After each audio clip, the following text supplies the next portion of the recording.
அன்பார்ந்த எனதருமை யூடியூப் நேயர்களுக்கு வணக்கம்.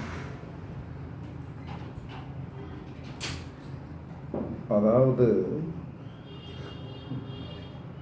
பணம் அப்படின்னு சொல்லக்கூடிய ஒன்று நமக்கு ப்ராப்ளம் இல்லாமல் இருக்கும்.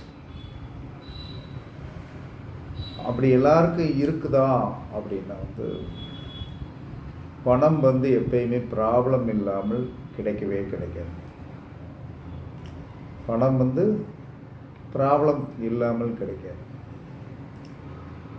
இப்போ ஜோதிட சாஸ்திரத்தில் பணம் ப்ராப்ளம் இல்லாமல் கிடைக்கணும். இன்னைக்கு இல்லைன்னாலும் நம்ம சேமிப்புலேருந்து எடுத்துக்கிடணும், நாளைக்கு அதில் செட் பண்ணிக்கலாம் அப்படிங்கிற ஒரு இதுக்கு ஏதாவது வழி இருக்கிறதா அப்படின்னு சொல்லி பார்க்கும்போது, அன்றாட நடைமுறை செலவுக்கு உண்டான கிரகம் சுக்கிரன் தான். அப்போ இந்த சுக்கிரன் அப்படின்னு சொல்லக்கூடிய இந்த ஆதிபத்தியமுடைய பணம் நமக்கு என்ன சொல்லணும், வரணும் அப்படின்னா என்ன செய்யணும் அப்படின்னா, பொதுவாக என்ன சொல்கிறாங்க, பணத்தோடைய தன்மைக்குண்டான அந்த சுக்கிரன் என்ன சொல்கிறாங்கன்னா, எந்த இடத்துல ஜாதகத்தில் இருந்தால் ஓரளவு இவங்க கஷ்டப்படாமல் இருப்பாங்க. சுக்கிரன் என்று சொல்லக்கூடியவன் ஒரு ஜலகிரகம் தான். அந்த ஜலகிரகம் என்ன சொல்கிறான்னா எங்கெங்கே நின்னா நமக்கு பணம் கொஞ்சம் சங்கடப்படாமல் இருப்பாங்கங்கிறத நீங்கள் யோசனை பண்ணி பார்த்தீங்கன்னா, மண்பூதம் என்று சொல்லக்கூடிய மண்பூதத்திலும், அதாவது ரிஷபம், கன்னி, மகரம், ரிஷபம், கன்னி, மகரம் ப்ளஸ் கடகம், விருச்சிகம், மீனம், இந்த இடத்தில் இந்த 6 இடங்களில் ஒரு மனிதனுக்கு சுக்கிரன் இருந்து விட்டால், அந்த இடம் நமக்கு அட்டமாதிபதியாக இருந்தாலும் சரிதான், 6 குடையவனாக இருந்தாலும் சரிதான், 8 குடையவனாக இருந்தாலும் சரி, ஏதோ ஒரு விதத்தில் பணம் வரும். இதற்கு நமக்கு என்ன வேணும் அப்படின்னா கொடுப்பினை வேணும். இந்த கொடுப்பினை இறைவன் தான் கொடுக்கும். எல்லோரும் நம்ம என்ன சொன்னாங்கன்னா, கட்டத்தை நம்ம மாற்றி போட்டுக்கிட முடியும். பிறக்கும்போது என்ன அமைப்பு இருக்கிறதோ அந்த ஆதிபத்தியம் நமக்கு இருக்கணும். இது ஒரு விதமான என்ன சொல்கிறான்னா, உண்மையாக இயற்கையாக நமக்கு கடவுள் இந்த இடத்துல சுக்கிரன் இருந்தால் நல்லாயிருக்கும் அப்படின்னு சொல்லிட்டு ஒரு சாஸ்திர விதி இருக்கிறது. அப்போ இந்த மாதிரி இருக்கான்னு பாருங்கள். இந்த மாதிரி இருக்கான்னு பார்த்தீங்க அப்படின்னா, பார்த்துட்டு என்ன சொல்கிறான்னா, அந்த மாதிரி இருந்தது என்று சொன்னால் உங்களுக்கு உண்மையாகவே இப்போ நான் சொன்ன இடம் தான். நான் சொன்ன இடம் அப்படின்னு சொல்லி வரும்போது என்ன சொல்கிறான்னா, மண் வீடுகளிலும் ஜல வீட்டிலும், மண் வீடு ஜல வீடு, இந்த 6 இடத்துல சுக்கிரன் இருந்தால் எப்படியாவது அவங்க பணத்துக்கு கஷ்டப்பட்டாலும் அவர்களுக்கு வெற்றி என்பது கண்டிப்பாக உண்டு. அப்போ இப்படி இருக்கான்னு பாருங்கள். ரெண்டாவது சுக்கிரனை நம்ம கைக்குள்ளே கொண்டு வரணும். அப்போ சுக்கிரனை நம்ம கைக்குள்ளே கொண்டு வரணும்னா என்ன செய்யறது அப்படின்னு ஒரு கணக்கு இருக்கும் இல்லையா? அப்போ சுக்கிரனை நம்ம கைக்குள்ளே கொண்டு வருவதற்கு ஒன்று தான். என்ன செய்யணும்னா, மாமரம் இருக்கு இல்லையா, மாமரத்திற்கு டெய்லி தண்ணி ஊற்றணும். மாமரத்துக்கு டெய்லி தண்ணீர் வருது. இது என்ன சார், மாமரத்துக்கு எங்கே சார், நாங்களாம் பிளாட்டில் இருக்கோம் அதில் இருக்குங்கிற ஒரு கேள்வி வரத்தான் செய்யும். அப்போ ஒரு மாடியில் என்ன சொன்னேன்னா, அழகான தொட்டி ஒன்று வாங்கி வைக்கும். அழகான தொட்டி ஒன்று வாங்கி வச்சு ஏதாவது என்ன சொல்கிறான்னா, கண்டிப்பாக என்ன சொல்கிறான்னா, நீங்கள் என்ன சொல்கிறான்னா நல்லா நட்டு வைங்க. நட்டு வச்சு டெய்லி தண்ணி ஊற்றிட்டு இந்த கேலண்டரு அளவு இப்போ இந்த வருஷம் 2024 பிறந்திருக்கிறது. இது வந்து என்ன சொன்னான்னா 2024 அப்படின்னு சொல்லி வரும்போது சனியுடைய ஆண்டுன்னு ஏற்கனவே நம்ம பேசிட்டோம். அதுக்கு என்னென்ன பலாபலன்னு சொல்லிட்டோம். அப்போ ஒரு கேலண்டர், நல்ல கேலண்டரில் உங்கள் வீட்டில் வந்து என்ன சொன்னால் சென்டர் ஹாலில் உங்கள் பெட்ரூமில் உங்களுடைய பார்வையில் படும் இடம், அல்லது என்ன சொன்னான்னா உங்கள் அலுவலகம், தனியார் தொழில்களில் வச்சு நடத்துகிறவங்க, நீங்கள் என்ன செய்யுங்கன்னா மாமரத்தோடைய மாமரத்தோடைய படம் வால்பேப்பர் கணக்காக வந்து என்ன வந்து A4 சைஸில் வந்து என்ன சார் நெட்டில் போய் வந்து என்ன சொல்கிறேன்னா மாமரத்தோடைய படத்தை ஒரு காலண்டரே வந்து என்ன சொன்னா நீங்கள் நினச்சிங்கன்னா அடிக்கலாம். காலண்டரு எவ்வளவு மிஞ்சி போனால் வந்து ஒரு 500 ரூபா கேட்டுருவான்னா 2 உங்களுக்கு அட்டையில் வந்து என்ன சொன்னால் மாமரம் நல்லா வந்து என்ன சொன்னா அழகாக அப்படியே தொங்கணும், அப்படியே நல்லா கொத்தாக தொங்கணும். அதுவும் கிளிமூக்கு பழத்தை வந்து என்ன சொல்கிறான்னா தொங்குற மாதிரி வந்து என்ன சொல்கிறான்னா உங்கள் வீட்டில் வந்து காலண்டர் ரெடி பண்ணுங்கள். இது வந்து நிரந்தர ரெமெடி. அதாவது பார்க்க ஒரு விஷயம் பார்க்க வந்து என்ன சொன்னால் அது நம்ம நினைவில் பதிந்து அந்த மாமரம் வந்து என்ன சொல்கிறான்னா மாமரம் அப்படின்னு சொல்லி வரும்போது என்ன சொல்கிறான்னா அழகாக வந்து நல்லா காலண்டரில் தொங்குற மாதிரி நான் இன்னொன்று என்ன சொல்கிறேன்னா ஒரு 10 காலண்டர் அடிங்க. காலண்டர் வேண்டாம், நமக்கு அந்த அட்டை தான் முக்கியம். அந்த அட்டையில் வந்து என்ன சொல்கிறான்னா வந்து மாமரம் கிளிமூக்கு பழம் கொத்தாக தொங்கணும். அழகாக வந்து என்ன சொன்னால் வச்சு வந்து என்ன சொன்னால் நல்லா நீட்டாக காலண்டரில் காலையில் எழுந்தோடனே அதில் முழிங்க. சென்ட்ரல் ஹாலில் வந்து நீங்கள் பார்க்குற இடத்துல அதை வைங்க. அந்த இதில் வந்து என்ன சொல்கிறான்னா அந்த கார்னரில் 4 கார்னர் இருக்கும் இல்லையா, காலண்டரோடைய 4 கார்னரில் வந்து என்ன சொல்கிறாருன்னா வந்து 528 இந்த சைடில் 4 சைடில் வந்து 528 அப்படின்னு சொல்லிங்கிற, அதாவது என்ன சொல்கிறாங்கன்னா ஸ்ரீம் என்று சொல்லக்கூடியதுதான் பணத்துக்குண்டான மகாலட்சுமிக்குண்டான பீஜா மந்திரம். ஸ்ரீம் நம்ம சாதாரணமாக எதில் சொல்லுவோம், எது சொல்லுவோம், ஸ்ரீம் அப்படின்னு சொல்லுவோம்.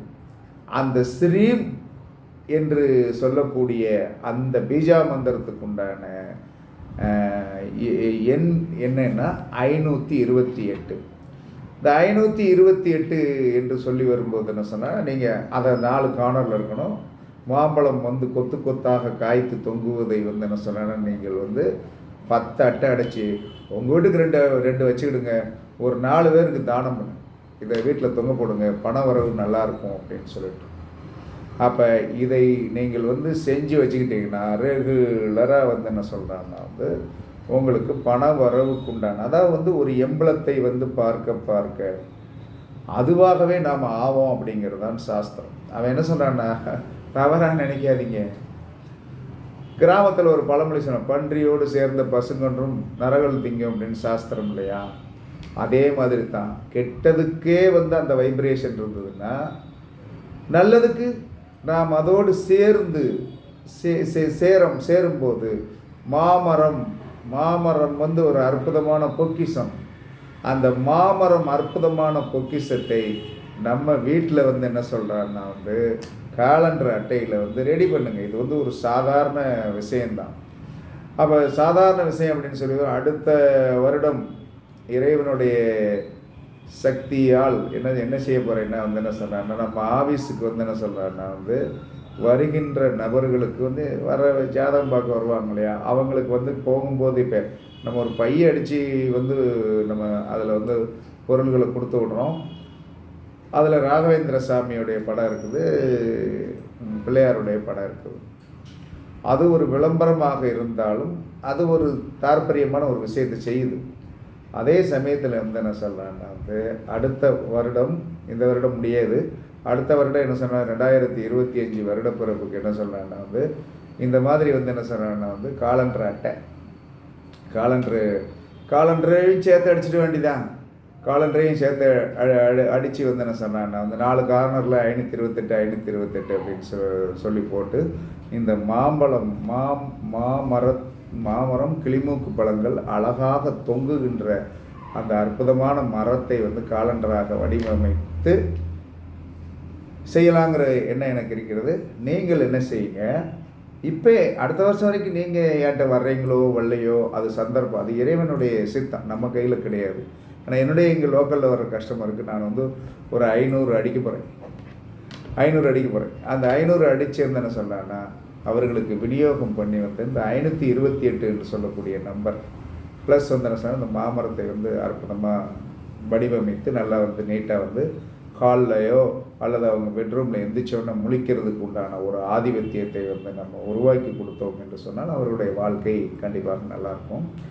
அதனால் வந்து என்ன சொன்னால் இன்னொரு விஷயம், நீங்கள் என்ன செய்யணும் அப்படின்னா டெய்லி வந்து காலையில் குளித்து முடித்தோன்னு என்ன சொன்னான்னா இத்தனைக்கான வந்து என்ன சொல்கிறான்னா வந்து இது இருக்கு இல்லையா, ஏலக்காய் வந்து என்ன சொன்னால் சுக்கிரனுடைய ஆதிபத்தியம், எனர்ஜியை வந்து உடனே கூட்டி கொடுக்கக்கூடிய ஒரு தன்மை உடையது ஏலக்காய். அப்போ டெய்லி வந்து ஒன்று சார் ஒரு இத்தனைக்கான ஏலக்காயை வாயில் போட்டுக்கிட்டு என்ன சொல்கிறானே ஏலக்காயை வந்து வாயில் போட்டுக்கிடுங்க. போட்டுக்கிட்டு என்ன சொன்னால் கொஞ்சம் வந்து நாட்டு சக்கரை இதோட கொஞ்சம் சேர்த்து போட்டு என்ன சொன்னால் வாயில் போட்டு என்ன சொல்கிறாங்கன்னா நல்லா அழகாக நீங்கள் வந்து என்ன சொல்கிறாங்கன்னா வந்து சுவைத்து சுவைக்க வாயில் போட்டு வந்து அது உள்நாக்கில் வச்சுட்டு அடிச்சா அந்த எச்சு ஊறிக்கிட்டே இருக்கும். அதாவது உமிழ் நீர் என்பது என்ன சொன்னால் சந்திரனுடைய ஆதிபத்தியம்.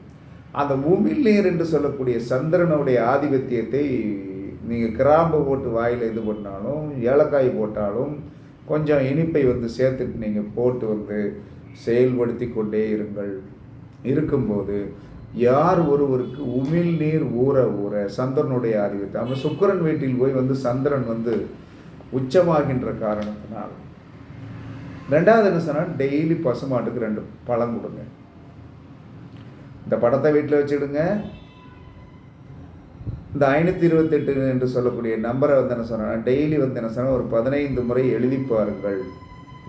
இந்த 528 என்பது என்ன சொன்னால் 7 8 15 ஹீப்ரு நம்பரும் அதே வந்து என்ன சொன்னான்னா வந்து 15 தான் வரும். ஹீப்ரு நம்பரும் அந்த ஹீப்ரு நம்பர் வந்து என்ன சொல்கிறான்னா வந்து 528க்கு வந்து யார் வந்து வருவா அப்படின்னு சொல்லி வரும்போது என்ன சொல்கிறான்னா வந்து 7 1. அப்போ என்ன சொல்கிறான்னா வந்து 71 வரும். அப்போ இதில் என்ன சேர்க்கை இருக்கிறது? சுக்கிரன் சனி சேர்க்கை.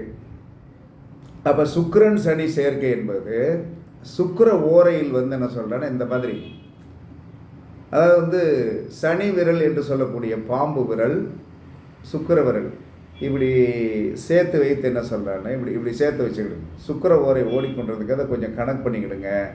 இதை வச்சு என்ன சொல்கிறான்னா வந்து ஒரு 10 நிமிடம் என்ன சொல்கிறான்னா வந்து ஓம் ஸ்ரீம் ஸ்ரீயை நம, ஓம் ஸ்ரீம் ஸ்ரீயை நம, ஓம் ஸ்ரீம் ஸ்ரீயை நம. சாதாரண ஒரு மந்திரம் தான். எனக்கு இந்த மாதிரி இதில் எல்லாம் உள்ளே வந்து மந்திரங்கள் போட்டு வந்து நான் எனக்கு வந்து அந்த மாதிரி வந்து ஒரு கம்ப்யூட்டரைஸ் மனுஷனாக நான் வளரலை. ஓம் ஸ்ரீம் ஸ்ரீயை நம அப்படின்னு சொல்லிட்டு இந்த இதை வந்து நீங்கள் ஜாயின் பண்ணிட்டு இப்படியே வந்து இந்த உணர்வு தூண்டினாலும் சரிதான். இதை வந்து நாங்களாம் செஞ்சு பார்த்து வந்து வெற்றி அடைஞ்சிருக்கோம். அதனால் வந்து நீங்கள் என்ன சொல்கிறான்னா ஓம் ஸ்ரீம் ஸ்ரீயை நம அப்படின்னு வந்து சொல்லி இந்த 528 சொல்லக்கூடிய நம்பரை வந்து டெய்லி வந்து என்ன சொன்னாங்கன்னா ஒரு 15 முறை சுக்கிரனுடைய ஆதிபத்தியத்தில் 15 24 33 42 இந்த மாதிரி வந்து உங்களால் எழுத முடிந்தது என்று சொன்னால் எழுதி பாருங்கள். கண்டிப்பாக வந்து சனியும் சுக்கிரனும் வேலை செய்ய ஆரம்பிச்சிருவாங்க. இதுதான். அப்போ பண வரவிற்கு அப்படின்னு சொல்லக்கூடியது சுக்கிரன் எந்த இடத்துல இருக்கணும், நம்ம வீட்டில் என்ன வைக்கணும், வால்பேப்பர் கணக்காக ரெடி பண்ணி காலண்டரில் என்ன வைக்கணும் வச்சு இந்த 528 நம்பரை வந்து நீங்கள் வந்து என்ன சொன்னாங்கன்னா எழுதி வந்தீர்கள் என்று சொன்னால் கண்டிப்பாக வந்து ஒரு மாற்றங்கள் வந்து கண்டிப்பாக வரும். அதில் எந்த ஒரு மாற்று கருத்துமே வந்து என்ன சொல்கிறான்னா வந்து கிடையாது. 2வது உங்கள் ஜாதகத்தில் வந்து சுக்கிரன் எங்கே இருக்கிறார் என்பதை பாருங்கள். ஏன்னா சுக்கிரன் இருக்கின்ற இடத்தை வந்து என்ன சார் நீங்கள் டச் பண்ணியிருக்கவே மாட்டீங்க. சுக்கிரன் எந்த வீட்டில் இருக்கிறாரோ அந்த வீட்டு அதிபதிக்கும் அவருக்கும் ஒரு சம்பந்தம். இப்போ சுக்கிரன் வந்து ஒரு குரு வீட்டில் இருக்காருன்னா குருவும் சுக்கிரனும் சேர்ந்த மாதிரி தான் அர்த்தம். அப்போ வந்து என்ன சொல்கிறான்னா வந்து சுக்கிரன் இருக்கின்ற வீட்டுக்கு வந்து என்ன சொல்கிறான்னா சந்திரன் வரும்போது என்ன சொல்கிறான்னா கண்டிப்பாக மகாலட்சுமி வழிபாடு பாருங்க. அதாவது என்ன சொன்னால் சுக்கிரன் இருக்கின்ற வீட்டுக்கு சந்திரன் வரும்போது 27 நாளைக்கு ஒருக்க வருவார். அந்த வரும்போது என்ன சொல்கிறான்னா வந்து கண்டிப்பாக வந்து என்ன சொன்னான்னா மகாலட்சுமி வழிபாடு வந்து என்ன சொல்கிறான்னா கண்டிப்பாக இன்றைக்கி வந்து 8/29 வரைக்கும் வந்து அனுச நட்சத்திரம். இந்த அனுச நட்சத்திரத்தில் வந்து என்ன சொல்லியிருக்கேன், நான் ஏற்கனவே சொல்லியிருக்கேன், விளக்கு பூஜை பண்ணுங்கள். அந்த விளக்கு பூஜை பண்ணிங்கன்னா என்ன சொல்கிறான்னா உங்களுடைய வீட்டில் வந்து செல்வம் கண்டிப்பாக வரும். அப்போ அந்த விளக்கு பூஜை வந்து என்ன சொல்கிறான்னா வந்து 6 மணிலேருந்து 8 மணி வரைக்கும் பண்ணலாம். இன்றைக்கி அனுச நட்சத்திரம் ஓடிக்கொண்டிருக்கு 8:30 மணி வரைக்கும். நீங்கள் 6 to 8 வந்து என்ன விளக்கு பூஜை பண்ணி 108 மகாலட்சுமி போற்றி சொல்லுங்கள். இந்த மாம்பழம் மரத்தை வீட்டில் வைத்து நான் சொன்ன நடைமுறைகளை வந்து நீங்கள் ஃபாலோ பண்ணினீர்கள் என்று சொன்னால், ரெண்டாவது எல்லாருக்கும் வந்து என்ன சொல்கிறான்னா வந்து ஒரு சின்ன விஷயம், வெள்ளியில் வந்து என்ன சொல்கிறாருன்னா வந்து 17.300 கிராம், இந்த நான் போட்டிருக்கிறது 17.300 கிராம் வெள்ளியில் செஞ்சு வந்து என்ன சொல்கிறாங்கன்னா இடது கை பாம்பு விரலில் வந்து என்ன சொல்கிறார், இந்த விரலில் வந்து போடுங்க. பணத்தட்டுப்பாடு பிரச்சனைகள் வராது. அதனால் இதுதான் நிரந்தரமாக பணம் வருவதற்குண்டான ஒரு தீர்வு. ஜாதகம் எப்படி வேணாலும் கடந்துட்டு போகுது. அதுக்காக வந்து ஜாதகத்தில் வந்து எத்தனை நாளைக்கு தான் நீங்கள் வந்து என்ன சொல்கிறாங்கன்னா என்னத்தை அதை பண்ணிடலாம். ஒரு நிரந்தர தீர்வு என்பது இதுதான், இதில் எந்த மாற்று கருத்தும் கிடையாது என்று கூறி பணம் வருவதற்குண்டான வழி இதுதான் என்று கூறி உங்களிடமிருந்து விடைபெறுவது கழுகுமலை ஜோதிடரசு ராயல் வி ராகவன் ஜெயபாலாஜி. சுகமே சொல்க. வாழ்க வளமுடன். வணக்கம்.